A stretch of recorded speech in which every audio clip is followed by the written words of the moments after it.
Në rubrikën opinion, ku do të flasim për protestën e opozitës, që do të mbahet pikërisht ditën e nesërme, 27 janar. Kam të ftuar në studio sekretarin organizativ të Partisë Demokratike, Enno Bozdo. Përshëndetje, mirë se erdhët. Faleminderit për ftesën. Vetëm pak orë na ndajnë nga protesta e ditës së nesërme, disa detaje. Do të jetë protesta më e madhe dhe më qytetare që Shqipëria ka njohur ndonjëherë. Ka për të qenë fest jo e partive politike, jo e partive të opozitës, por fest e qytetarisë. Prandaj gjej rastin që nëpërmjet studios tuaj gjithashtu të bëj një ftesë dhe unë personale për të gjithë ata që jo detyrimisht votojnë opozitën, jo detyrimisht votojnë Partinë Demokratike, të marrin pjesë nesër, se nesër protestohet, nesër nuk votohet. Nesër, me ndjenjën më të lartë të qytetarisë, duhet i themi kësaj qeverie që nuk kemi dakord me ty, nuk kemi dakord me shkatrimin sistematik që i ke bërë shoqërisë shqiptare, institucioneve shqiptare, nuk kemi dakord me ty me të gjithë represionin e ushtruar në këto vite qeverisje, nuk kemi dakord me ty për kriminalet që mbajte si të parë të vendit, as për kanabitzimin e Shqipërisë, nuk kemi dakord me ty që të vazhdosh qeverisësh sepse ndoshta edhe 300.000 shqiptarë tjerë do të largohen edhe këtë vit dhe vitin që vjen, dhe vendi po zbrazet. Nuk kemi dakord për ty sepse ke mashtruar për arsimin cilësor apo për shëndetësim falas, as për koncesionet që ke dhënë dhe ke mbushur xhepat e miqve tu. Nuk kemi dakord fare me mënyrën se si ky vend po ecën dhe ti po i qeveris. Prandaj këtu stop, këtu jemi ne. Kemi ndërgjegje qytetare, ta ushtrojmë nesër pas një peng e përsëris. Nuk votohet nesër për opozitën, nesër opozita ka ftuar në shesh shqiptarët. Dhe besoj unë që çdo njeri i majti, djathtë, i qendrës, me parti pa parti, me besim apo pa besim, ka një arsye të fortë për të mos qenë dakord me këtë qeveri. Veçanërisht socialistët, me cilët Edi Rama abuzoi me besimin e tyre për kaq vite. Kështu që të gjithë janë atje për t'i thënë jo me qenien tonë, me masivitetin e kësaj proteste, kësaj qeverie dhe mënyrën se si po zhvillohen ngjarjet në Shqipëri. Sa njerëz parashikoni të keni nesër në këtë protestë? Do të jetë masive? Unë besoj ka për të qenë më e madhja, qindra mira duhet jenë, sipas të dhënave që kemi do të jetë më e madhja ndonjëherë që opozita në Shqipëri, Partia Demokratike ka organizuar. A është e bashkuar Partia Demokratike në këtë protestë, duke patur parasysh edhe zërat kundër? Unë besoj që problemet brendshme në parti ka patur, çdo parti ka probleme të saj të brendshme, në situata më të lumtura dhe më pak lumtura, se kjo që po jetojmë, por prioritet absolut Partia Demokratike për momentin ka, le të themi, të qenurit koherent dhe të qenurit bashkuar me qytetarët dhe jo me zërat përveçëm. Nëse kjo Partia Demokratike, që sot është në opozit, e votuar për të qenë opozit, dhe këtë duhet ta themi, është ajo që është, ka detyrimin madhor të përfaqësojë interesat e qytetarëve shqiptarë. Këtë gjë ka bërë Partia Demokratike dhe në vitin 1991, ku humbi zgjedhjet e para pluraliste, si pasojë e represionit të pushtetit kohës.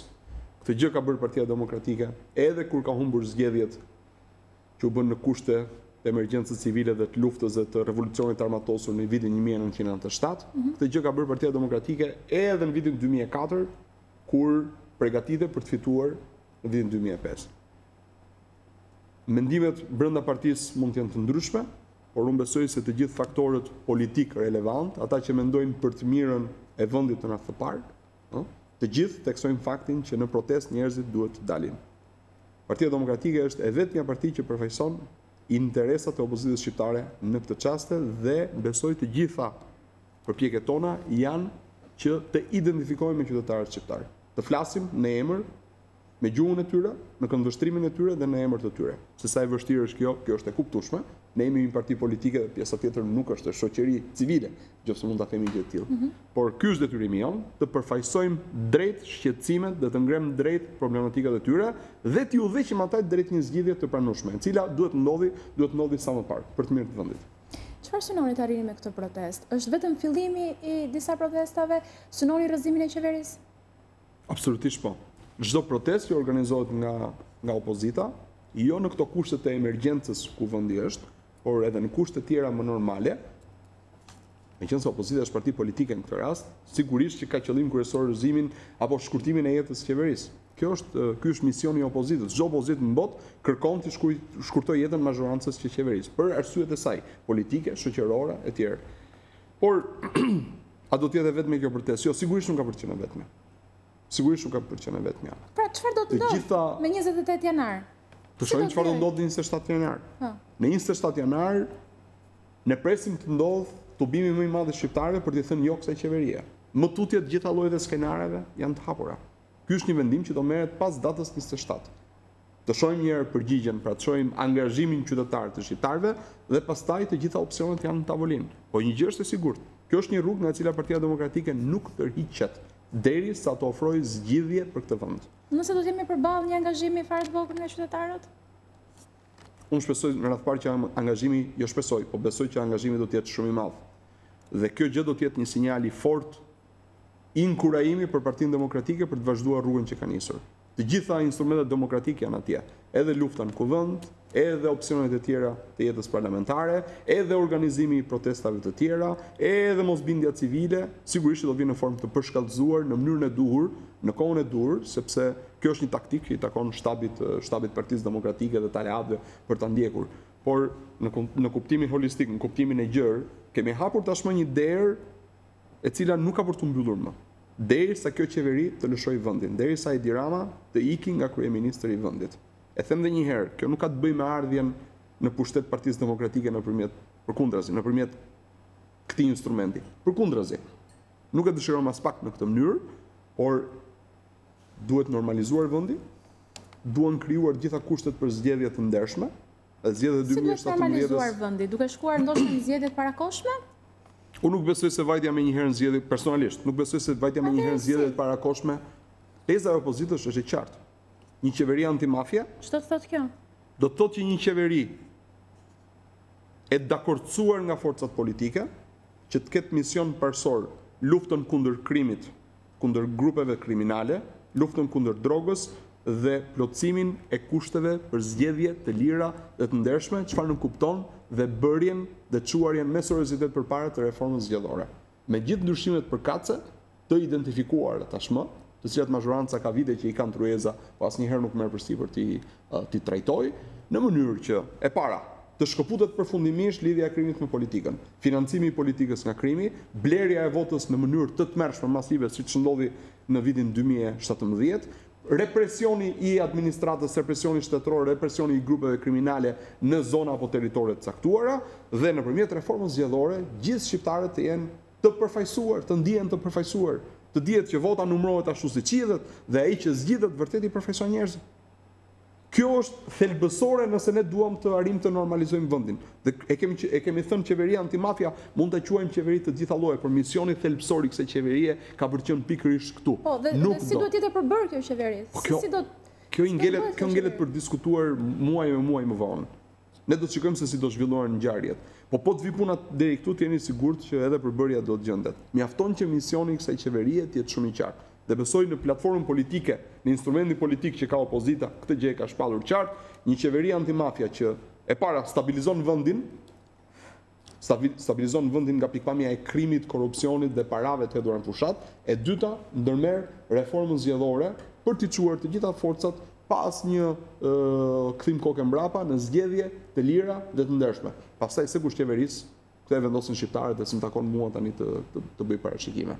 Por kjo është thelbësore nëse vendi duhet normalizohet. Shikoni, t'ju them diçka. Jo më kot bota apo qytetërimi perëndimor ka shpikur mekanizmin e zgjedhjeve politike një herë në 4 vite. Se dikush mund të thotë pse jo një herë në 2 vite ose pse jo një herë në 10 vite. 4 vite janë të thushme për një parti politike në këtë sistem politik që ne jetojmë, demokraci perëndimore, liberale, për të plotësuar programin e saj, si dhe për të përballur me elektoratin. Dhe një herë në 4 vite, sepse mekanizmi i zgjedhjeve është një mekanizëm i çfryrjes së tensionit social. Nëpërmjet votës, qytetari thotë jam dakord me ty, nuk jam dakord me ty. Por nëse ky mekanizëm është i korruptuar, tensionet sociale sa vijnë dhe akumulohen, dëshpërimi rritet, shoqëria tensionohet dhe të gjitha fenomenet që ne kemi sot të pranishme në mënyrë absurde në Shqipëri, braktisja e vendit, dëshpërimi, largimi i të rinjve, të rinj që vetëm nuk lexojnë më, o merren me gjithçka tjetër. Sistemi arsimor që zorse mund të quhet normal dhe funksionon. Shëndetësia që s'funksionon. Korrupsioni në çdo qelisë të administratës, të gjitha këto janë produkti i mekanizmi i cili nuk funksionon më. Në 2017 tani nuk ka patur zgjedhje. Votat kanë qenë të blera me atë mekanizëm që tani besoj është ekspozuar në gjithë shqiptarët. Krau i djathtë i Edi Ramës, ministri yll, rising star i tij, ishte ai që drejtonte trafikun më të madh të drogës nga Shqipëria në drejt vendeve të BE-s. Dhe çfarë mund të themi më shumë se kaq? Kur zgjedhjet nuk operojnë si mekanizëm për çfryrje të tensioneve sociale, për rivendosje të drejtë e ekuilibrave të qeverisë me popullin, me qytetarët, atëherë gjitha kjo do të çojnë tensione të tjera sociale. Le të korrigjojmë minimalisht këtë lloj mekanizmi. Ka nevojë shqiptarët të shkojnë në zgjedhje me mendje të fjetur që nuk do blihen. Edhe ata që blihen e kuptojnë që kjo punë ka marrë fund. Si do të zhduket ky fenomen? Ndoshta ky fenomen nuk zhduket ndonjëherë. Për sa kohë do ketë varfëri, mund të ketë dhe fenomen të tillë. Por varfëria nuk është diçka që është e shpikur në 2017. Shqiptarët kanë qenë ndoshta shumë më të varfër edhe në 2005-ën. Edhe në 2009-ën kur ka bërë zgjedhje brenda normave të lejueshme. Dhe nuk ka qenë kjo Partia Socialiste. Ky grup që operon sot dhe kontrollon Partinë Socialiste nuk ka lidhje me socialistët 2005-s. Partia Demokratike, edhe pse i ka pasur mënyrat edhe fondet financiare po doni ju, për të përdorur fort të instrument, se ka përdorur ndonjëherë, as i ka vajtur ndonjëherë mendja të ndërhyjë dhe të demonstrojë se si mund të transformojë masivisht vullnetin e shqiptarëve në opinion. Ne kemi qenë 8 vite në qeveri, kemi pasur mundësira. E ka bërë ndonjëherë Partia Demokratike? Asnjëherë një gjë të tillë. Pse? Nuk është një parti që ka ardhur dhe kërkon të qëndrojë patjetër në pushtet në mbrojtje të mekanizmi.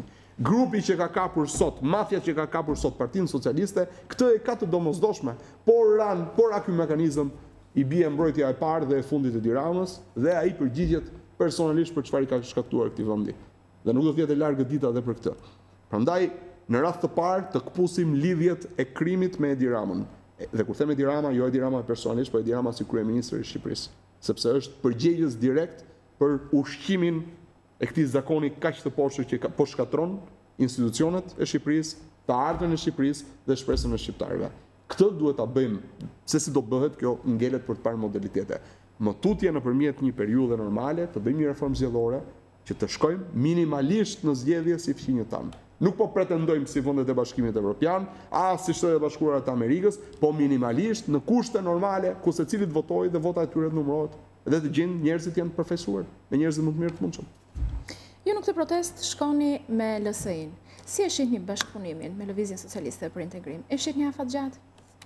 Ne në këtë protest shkojmë me qytetarët. Partia Demokratike shkon me qytetarët, nuk shkon me asnjë parti tjetër. Çdo parti tjetër që ndjen veten në opozitë i bashkangjitet kauzës së Partisë Demokratike. Kaq për momentin. Dhe në këtë çast e them edhe një herë, se diskutimi i bashkëpunimit me LSI-n është një diskutim që besoj ju keni interes, të gjithë kanë interes, në forumet tona është shtruar. Partia Demokratike është parti opozitare. E vetmja parti, në partitë e mëdha, e votuar qartësisht për të qenë opozit. E para. E dyta. Është partia që mobilizon numrat. E treta. Është një parti që objektiv kryesor opozitar sot ka të largojë Edi Ramën nga pushteti, identifikuar si koka e të keqes. Po ndodhi kjo gjë, të gjitha opsionet e tjera pastaj janë të hapura dhe do jetë në varësi edhe të anëtarëve të thjeshtë të Partisë Demokratike të shprehet se si e parashikon bashkëpunimin e mëtejshëm, jo vetëm me LSI-n, po edhe me forcat e tjera opozitare, po veçanërisht me LSI-n. Por misioni madhor, që nuk është mision thjesht i Partisë Demokratike, është largimi i Edi Ramës. E në këtë rast, Partia Demokratike nuk e ka as luksin, por as nderin të luajë si një fëmijë i llastuar me një lodër që thotë kjo lodër është e imja dhe opozita është e imja dhe unë nuk lej njëri fare ta përdor, përkundrazi. Në këtë rast, të gjithë ata që duan të kontribojnë nesër nëpërmjet mesazhit të tubimit madhështor, në rrëzimin e Edi Ramës, në largimin e Edi Ramës, janë absolutisht të mirëpritur. Dhe nuk flas vetëm për socialistin, Lëvizjen Socialiste për Integrim, që në fund ditës është parti opozitare, flas për socialistët e thjeshtë. E ndërsa i bëj thirrje socialistëve të thjeshtë të vinë aty, të shpëtojnë dhe ata nga kjo e keqe që ka kapur Partinë Socialiste, patjetër për Lëvizjen Socialiste e Integrimit ka vendin e saj si çdo parti tjetër opozitare. Prandaj le të kemi gjërat shumë të qarta. Ne bashkunojmë me etapa. Plotësohet etapa parë, ecim përpara, por Partia Demokratike është parti e opozitës, e qendrës djathtë, ka misionin e madh ta shëroj vendin në një fazë të dytë të qeverisjes, por kjo do i takoj, domethënë, viteve apo muajve apo viteve në vazhdim. Retorika e lëvizjes socialiste për integrim është më ashpër se ajo e Partisë Demokratike. A jeni dakord me këtë retorikë? Nuk duhet të komentoj asnjë lloj retorike të lëvizjes socialiste për integrim. Këtu 5 minuta më parë se të fillonim transmetimin tonë, ndoqja zonjën Monika Kryemadhi, e cila i rëndoi apo e vuri theksin tek protesta qytetare e të nesërmes. Dhe unë besoj se ky është mesazhi më i mirë që jo vetëm zonja Kryemadhi, po të gjithë eksponentët politikë, Partisë Demokratike, Lëvizjes Socialiste Integrim, edhe aleatët e tjerë natyral Partisë Demokratike, duhet të përcjellin nesër. Nesër është një manifestim i qytetarëve, që në mënyrë të qytetruar, duke pasur parasysh vlerat, dalin dhe thonë mjaft më me ty, Edi Rama, mjaft më me këtë lloj qeverisje. Gjërat në këtë vend duhet të ndryshojnë thelbësisht, sepse vendi po shkon, shoqëria po shkon kolaps. Dhe këtë ndjenjë dëshpërimi e gjejmë kudo që të shkosh sot në Shqipëri, mungesa vdekja e shpresës dhe dëshpërimi masiv ti e has me të tërë. Nuk e has vetëm tek varfrit, e has edhe ata që janë të shtesa e mesme, po dhe ata që konsiderohen shtesa e pasur. Të gjithë planifikojnë në një mënyrë apo në një tjetër, në mos t'ia mbathin nga ky vend, fëmijët t'i largojnë. Dhe kjo është vdekja për këtë vend. Kjo është e tmerrshme. A keni krijuar një frym tek qytetarët për protestën e nesërme? Ka qenë interesante, ju pyesni a kemi krijuar në frym. Unë do të thoja që përtej përpjekjeve të Partisë Demokratike, zotit Basha, me lëvizjet e tij në çdo qytet, ku ka takuar jo thjesht antar të Partisë Demokratike, por edhe qytetarë, ato salla kanë qenë të tej mbushur dhe me entuziazëm jo thjesht me antarët e Partisë Demokratike. Formati ka qenë i tillë që nuk ka qenë thjesht strukturë, por ka qenë përfaqësues të qytetarëve të vendeve. Ka qenë sa jemi munduar të induktojmë frym, aq jemi induktuar ne nga fryma e qytetarëve. Edhe e them këtu pa fshehur gjë që nganjëherë fryma e tyre është edhe më e fortë nga fryma politike e strukturuar që ti tenton nga mesazhi politik, ti përcjell një mesazh politik, ata të përgjigjen me një mesazh qytetar, i cili në këto kushte është pikërisht ai që duhet. Është dhe më i fortë se mesazhi jon politik. Pra ka qenë një simbiozë e cila unë them do të rezultojë nesër me një pjesëmarrje masive. Qytetarët kanë nevojë për lidershipin e Partisë Demokratike, lidershipi i Partisë Demokratike, Partia Demokratike ka nevojë për qytetarët nesër atje, për të zgjidhur një problem të madh me këtë vend.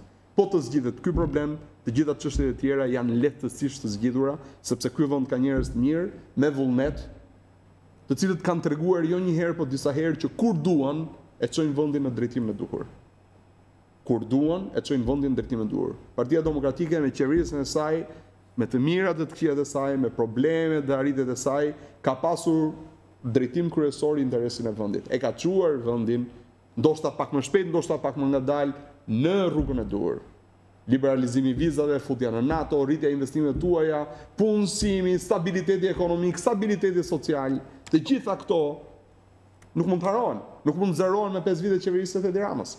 Pra ky vend kurdo, kur ka njerëz të përgjegjshëm, mund të arrijë atje ku duhet. Si çdo vend tjetër, jemi thellësisht evropian, nuk kemi pse shohim veten tonë në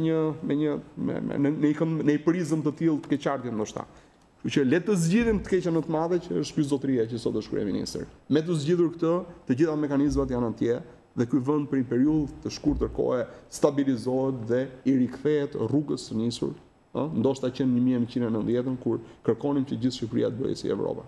Në atë kohë të thoje që Shqipëria brenda do të kaloni më shumë se 10 vite për të hyrë në Evropë ishte herezi e madhe.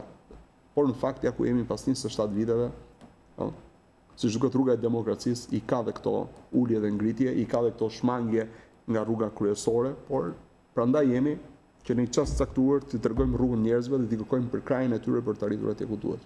A garanton opozita mbarvajtjen e një proteste paqësore? Me të gjitha mjetet do mundohemi që kjo protestë jetë paqësore dhe ka për të qenë paqësore.